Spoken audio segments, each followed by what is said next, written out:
પણ બે હાથ ઉભા કરી ભલ્યા તાળી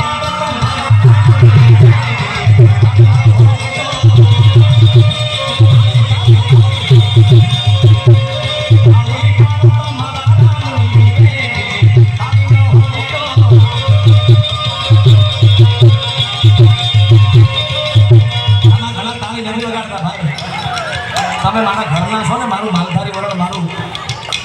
ઘર જ કહેવાય ને શકરલાલ એટલે એક ખાનગી વાત એ કહું છું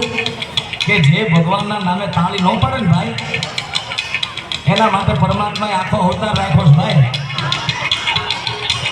એટલા આપણે નથી જવાનું એમાં એટલા માટે તાળી પાડો મારા